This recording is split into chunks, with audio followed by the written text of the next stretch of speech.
And science tells us that how we act or fail to act in the next 12 years will determine the very livability of our planet. In the oil and gas industry, those who work in the fossil fuel industry are brought along as partners to make sure that we make this transition in the 10 years that we have left to us, as the science and scientists tell us. So now it's 10 years.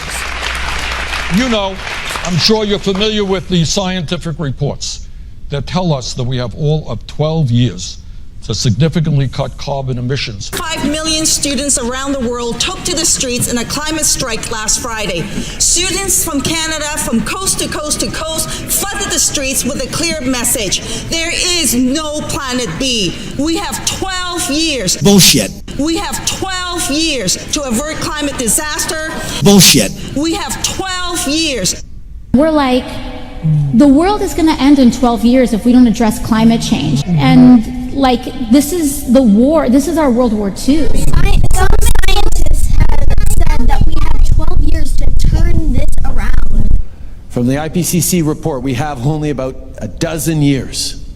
Bullshit. We have 12 years. Bullshit, bullshit, bullshit. Good afternoon, ladies and gentlemen, across Canada, around the United States of America, across the world, the universe.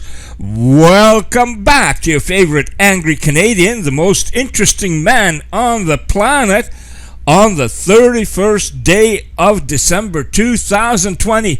That's it. A few more hours and we're done with this year. Boy, what a wake up it has been. And if I were to be asked, what's the biggest story? For me, the biggest story isn't the coronavirus.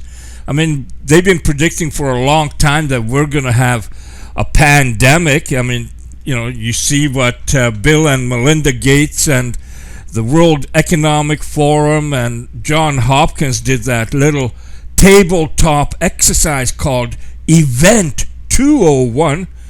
You know, just before this whole thing got going. No, for me, none of that is. For me, the biggest event of 2020 is how people were feared into surrender. Maybe I'm not putting it correctly, feared, but how people became so afraid that they surrendered freedom, liberty, rights, everything. I mean, you never would have imagined that in Western nations, people would abide by locking down.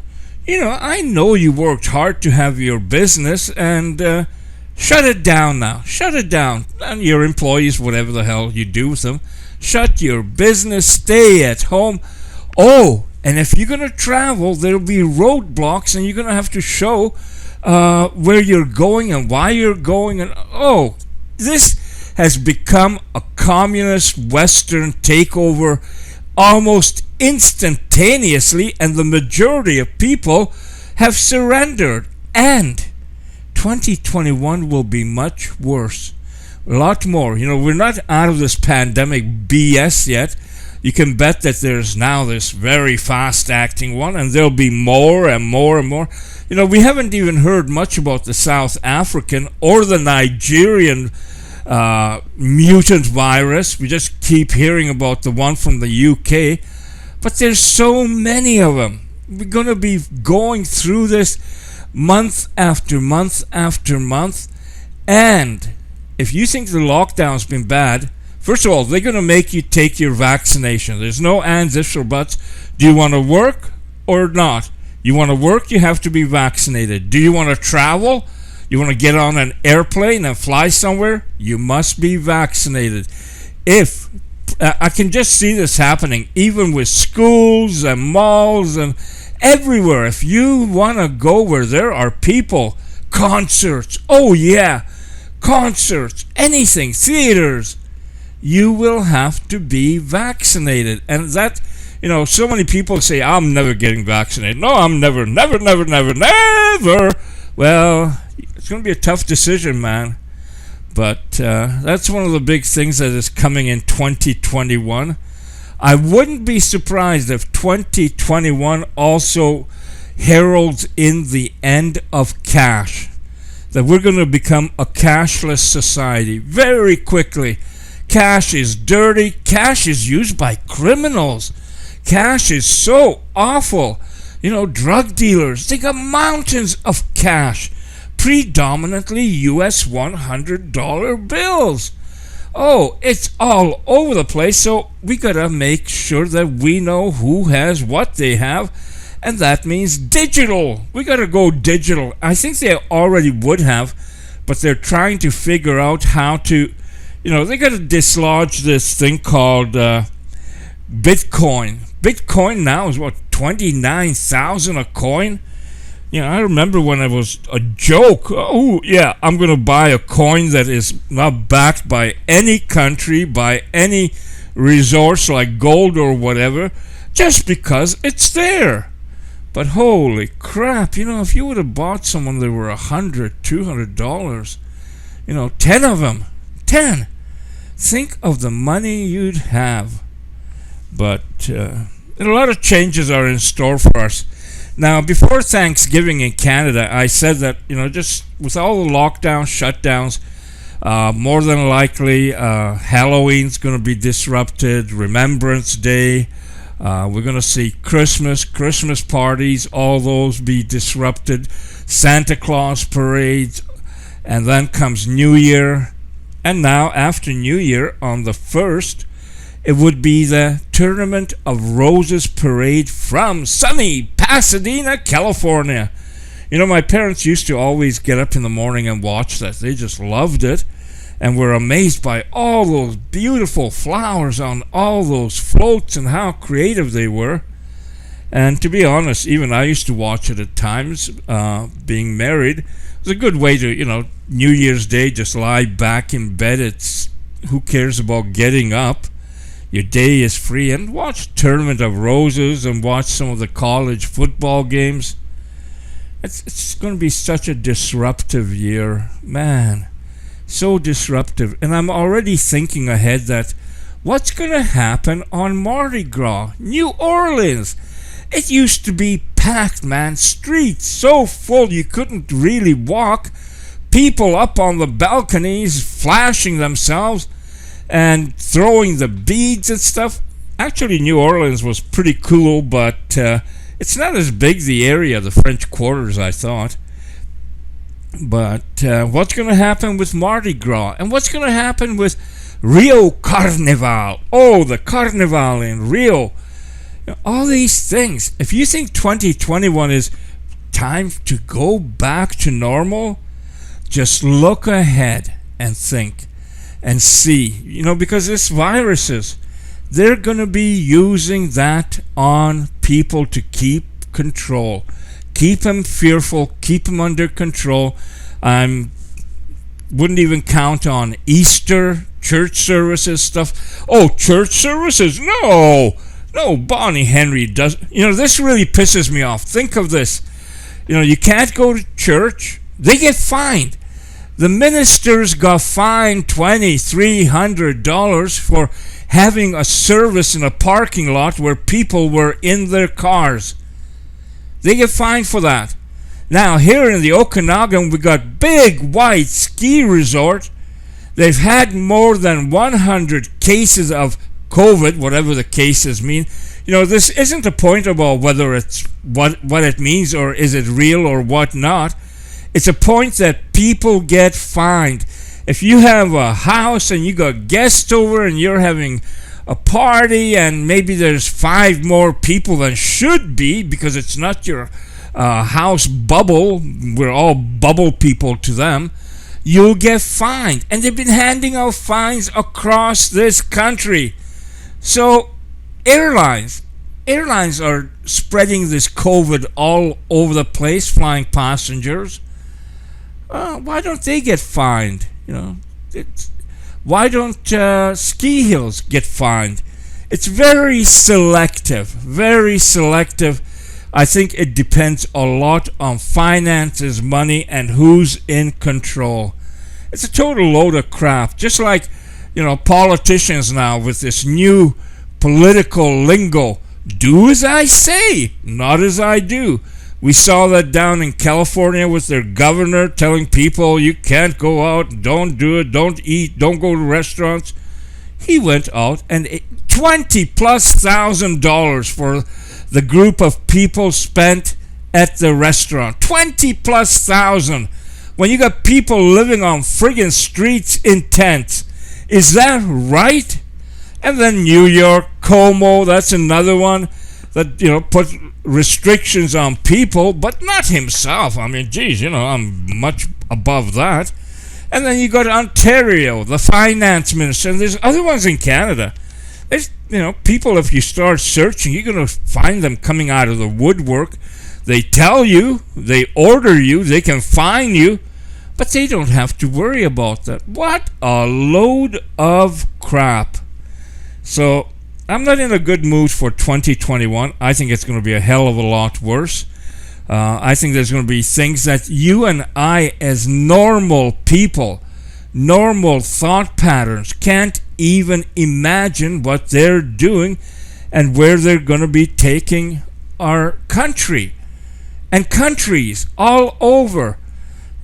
Build Back Better, the Green New Deal, reset, it's not just going to be any reset. This is going to be the great reset, the greatest reset ever. And who's behind it? Some civilians. Klaus Schwab is a civilian.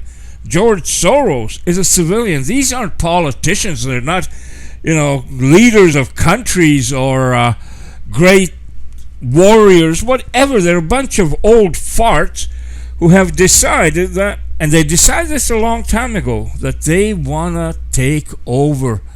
And holy smokes, are they ever doing it? So, a lot of weird crap happening, and it's going to be more. So, stay tuned. Have a great New Year's Eve. In your bubble. Don't you dare get out of your bubble. Bubbleheads. Thank you. Have a great New Year, and I look forward to being back angrier. So let's talk about history. So for me, okay. So when it comes down to us, and studying history, you go to school, you read a book. You have to trust that's the history they're telling you. You're 13 years old, you're 12 years old. Yeah. You go home, you ask your mom and dad. If your mom and dad are like busy trying to make money and they forgot what they read 25 years ago, yep. They're like, babe, honey, I don't know. Yeah. Go Google something, right? And okay, then you go to Google, okay? So you're studying history, then let's go to a museum. Okay, so we go to this museum. All right, who is funding the museum and who has influence over the museum? Is it the people that are giving it the money? So is the donors that have the control? Can archaeologists manipulate and confuse? Who can guess? Who do we trust when it comes? Is it just a writing? So when it comes down to history being told, how does one trust who's telling the real history of the events? I've looked at the climate. I got interested in climate change, literally back in the 70s, and so I started studying it. And when about 1992, when the IPCC published its first report, I was thought good because by that time I had learned enough to realize that in the past there had been extreme climate changes on planet Earth, and we didn't have an explanation for that. Where I grew up in Minnesota was right at the edge of one of the great ice sheets that existed down till about 10,000 years ago. Well, so I got fascinated with that. I mean, we lived a rural life. We had property, we had acreage on a lake that was one of the puddles left over from the great ice sheets. Where we lived was right pretty much at the edge of the ice sheet. So the ice sheets would expand and contract. And without knowing specifically, I always had this sense about the landscape that there was something there. There was some kind of story there, that a hill wasn't just a hill, that a lake wasn't just a lake. And then later I came, about the time I got out of high school, I started, traveling around. I loved the outdoors. I camped and hiked all the time. So I kind of got to the point where I was like, okay, there's a story here, right? There's something that's interesting. Why is this like near our property, right on the edge of the lake? I used to play on it when I was a kid. It was a boulder, maybe about double the size of Rob's desk there. Big boulder, just sitting there, completely out of place. as I got older, I like, why is that rock sitting there? You know, like a lot of people, maybe it's just a rock. It's there. We don't need to know. But I was more like, well, you know, why is that rock there? And then I've told this story. I'll tell it again very quickly. 1969, there was the Minnesota River flows from, it flows across southern Minnesota. It comes up and joins it's a tributary to the Mississippi River. And yeah, there it is right there. So if you come down, it's right up there where you see Big Stone Lake. Mm-hmm. Okay, that was the outlet. God, there's so much to get into here, man. That was the outlet of Glacial Lake Agassiz, which was this gigantic inland freshwater sea that was left over from the melting of the glaciers. And it burst out catastrophically right there at Big Stone Lake. And it's called Big Stone Lake because if you go there, there's these big old stones sitting out in the field randomly. And you go, okay, how'd these stones get there, right? So it was the summer of 1969. And Randall, can you put the mic in front of you so the audience can, I was summer of 1969. And there was a place called Flying Cloud Airport at Eden Prairie. Yeah, look at that.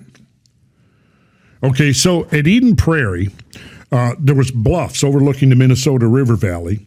And if Rob, can you pull up Google Maps and go to terrain view? And then once you've got that up, go to terrain view and then put in Eden Prairie, Minnesota. Now go to terrain view, which... There we go. Now let's see.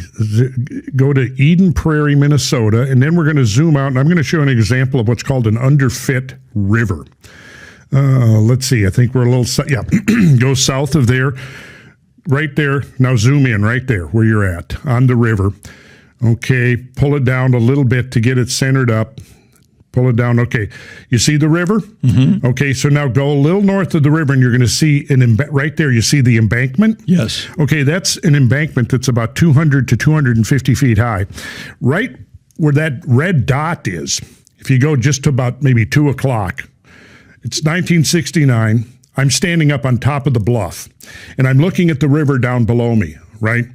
And I see that river, and then I look beyond the river, and if you go south of the river, you're going to see another set of bluffs.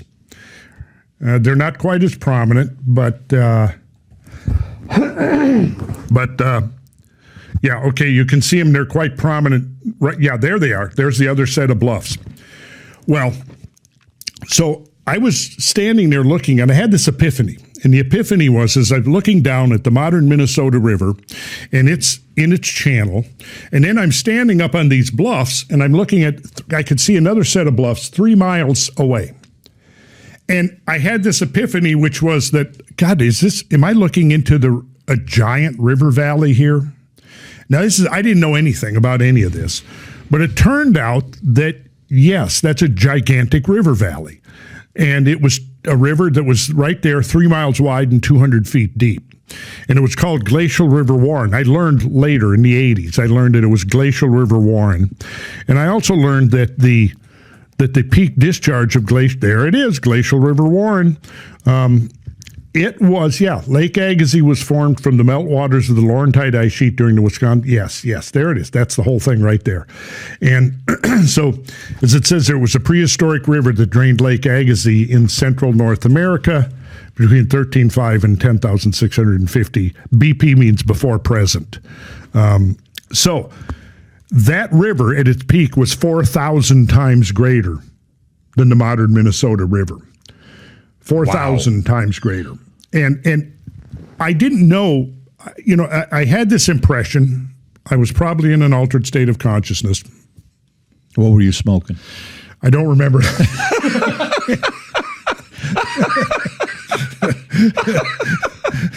I don't know. Maybe Acapulco Gold. I don't remember that particular day. But knowing me back then, I probably was. Okay, so I confess. But the point was that stuck in my craw for years, and after like a decade, in fact, after I'd become a Freemason, I mentioned that one of the brothers that signed my petition was writing a book. Well, his book was on catastrophism. And I was getting really, really interested in that because, again, I had learned about the ice ages, and I like, God, really? What? There was, the whole of Canada was buried under 1.5 miles of ice. So were New York City, Detroit, Boston, Philadelphia, Chicago, Milwaukee, Madison, Minneapolis, Seattle, Portland, they were all buried under ice? Yes, they were buried under ice. And this is not long ago. This is between 10 and 25,000 years ago. So I just, I'm obsessively curious about stuff. So I wanted to know more about that. And that's when I discovered that science had no answer. Like, what caused the end of the Ice Age? Well, there were old assumptions based upon old models, which, based upon the energy requirements available. In order to melt the quantity of ice that was covering North America and Northwestern Europe, it was between 6 and 7 million cubic miles of ice. That's as much ice as now in Greenland and the South Pole together. So take the amount of ice that you've got now, South Pole, Antarctica, and Greenland, double that. Mm-hmm. And now we're back in the Ice Age. And so the old assumption was that took 30, 40, 50,000 years to melt away. Then radiocarbon dating comes along in the 50s and 60s, and by the 70s, enough data had come out that it was apparent that the disappearance of the appearance of the ice, the growth of the ice sheet, and the disappearance of the ice were way, way faster than anybody had ever imagined. There we go. So on the right, you see the Laurentide ice sheet. On the left, over Western Canada, mm-hmm. you see the Cordilleran ice sheet, mm-hmm. and then you've got the ice-free corridor in between them. So this would have been around 13,000 years ago. If you go back to that's not a long time ago. No, it's not a long time ago at all. Not in terms of Earth history. See, now we're getting to the mystery of it. This is not long ago at all. Now, when you had this much ice, now this is not even showing the ice over northwestern Europe, but when you had this much ice, where did that ice come from? Well, it came out of the oceans. Right? So to accumulate that much ice on land, you have to drop ocean levels by 400 feet. Now think about that.